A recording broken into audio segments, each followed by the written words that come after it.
As inflation is keeping the price of so many things so high, do-it-yourself projects continue to be popular ways to save big. So our Fox 26 Tom Zizka does it because he enjoys the work and says he just doesn't really know any better.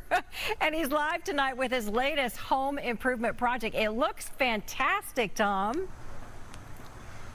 Well, it's because there's nothing here in my garage, Heather, and there's a big emphasis on that I don't know any better thing. But so welcome to my garage. When I wanted to coat the flooring to protect against my inevitable messes, the cost of doing it was exorbitantly expensive. I use this place for projects, bicycles, maybe a car, but I didn't want to pay for it. So to me, that meant certainly I could do it myself.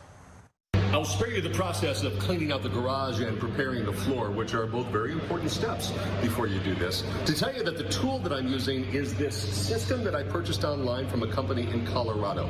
It's called polyurea. The price point is right in between what you would find in a big box store and the best estimate I got from a professional installer. And what intrigued me about it is that this is designed to cure much more quickly than epoxy, hours rather than days. For the base coat, you start with 2.5 gallons of the polyurea, and then 2.5 quarts of tint. We're using a light gray for this. And then it gently gets mixed together, making sure not to leave any bubbles.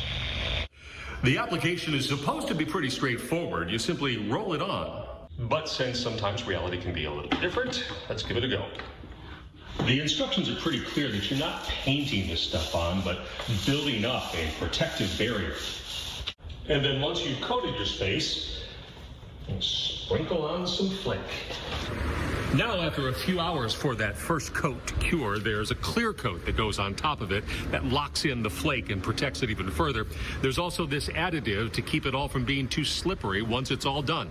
In the end, I could have done a better job filling in some of these hairline cracks that exist in any concrete floor, but the floor is sealed, it is protected, and taken as a whole, I'm pretty pleased with how it all turned out. Now, when I say this was expensive, I was quoted prices anywhere from $2,500 to $5,000 to do this job professionally. My cost was just a fraction of that, and really the only problem I had was determining how much I should actually roll on with each pass, because you want to use all of the product, but you don't want to be left with none at the end. And I have every confidence that a professional would have a much better feel for how much to go on. But that learning lesson was certainly worth the savings for me. And now I have a garage that everybody said it's way too empty. It's time to move all the stuff back in and get it organized. Watching Your Money Tonight, I'm Tom Zizka, Fox 26 News. It's too pretty. You don't want to cover that floor too much, Tom. It looks great.